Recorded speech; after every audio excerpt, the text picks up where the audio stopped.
So, I've talked about divine morality on more than one of my videos. I've talked about biblical morality before, but I never actually really got into the whole idea of the divine plan. So, whenever I point out many atrocities in the Bible, Christians seem to want to justify it in one way or another by saying either, oh, those people all deserved what was coming to them, or God knew what he was doing, and it was for the better of mankind, even though you don't understand it. Let's address the first one first, that these people had what was coming to them. Yeah, try pulling that shit off in today's world. You'd have human rights activists up your ass. And besides, omnipotent God couldn't find a way to make his own children behave except to kill them and their children? I find that incredibly difficult to believe that an omnipotent God could not possibly find a way to save his own children that he claims to love, except by killing them. And apparently many Christians agree, which is why they resort to the second excuse in their arsenal, being that this is all part of some divine plan which is for the better of humanity. So many Christians would say that, being human, I couldn't possibly comprehend the morality of a divine being. And okay, I'll grant them that. But that does pose a few problems. To understand why I think this argument is basically a meaningless tautology, you have to understand that words like good and evil are really quite meaningless in a Christian worldview. What standard does a Christian use to judge if an act is good or evil? Well, they would judge it, as many would say, through the actions of what their God would condone and what their God would not condone. Seeing as how their God is always good, and if you're following the actions of their God, you must also be doing good as well. At this point, I'd like to talk about the Euthyphro dilemma. Is something good because it's commanded by God, or does God command something because it's good? So if the answer that Christians would provide would be the former answer, that something is good because it's commanded by God, well, then that simply means whatever God does can be completely detrimental to humanity. God can rape, kill, murder, steal. He can do essentially whatever the hell he wants, and it would still be considered good in a Christian worldview.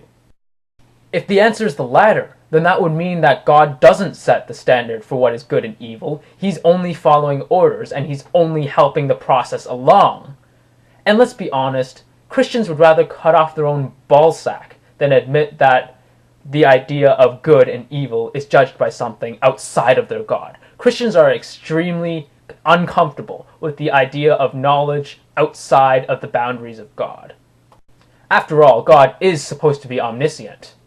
I'd also like to add that God does condone murder, condone rape, condone genocide, condone theft in the Bible several times, not just in the Old, but also in the New Testament.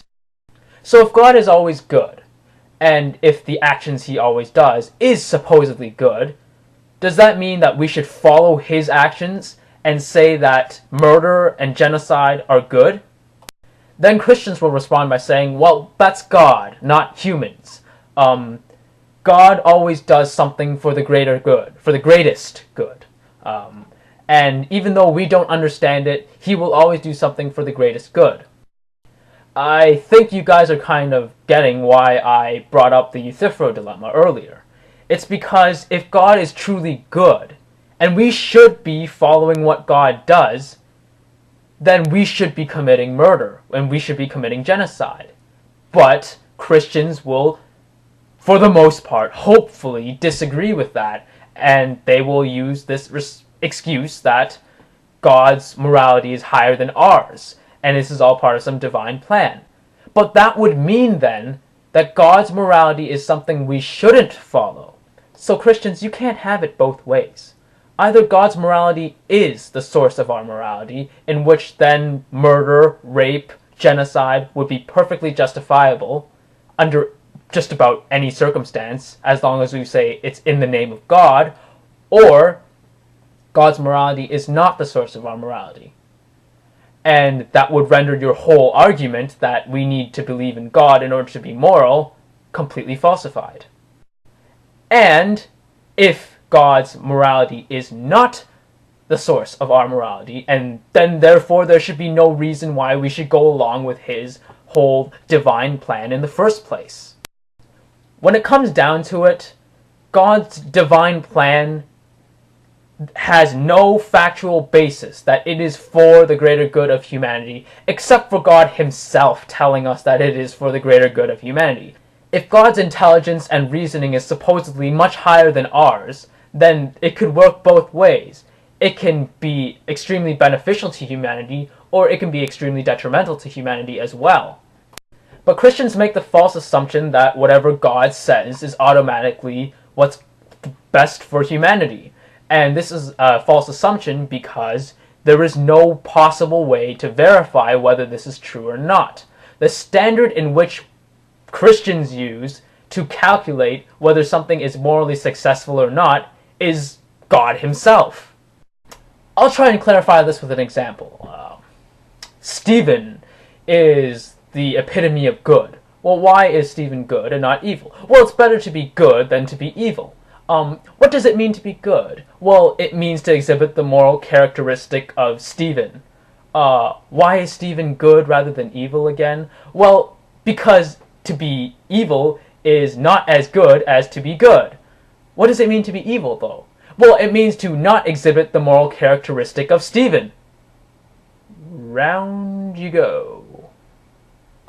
Seeing as how God sets his own standards, it is absolutely meaningless to us, human beings on this earth, to say that God is good, because God sets the standards for what is good. So God can essentially do whatever the hell he wants, and it would still be considered good.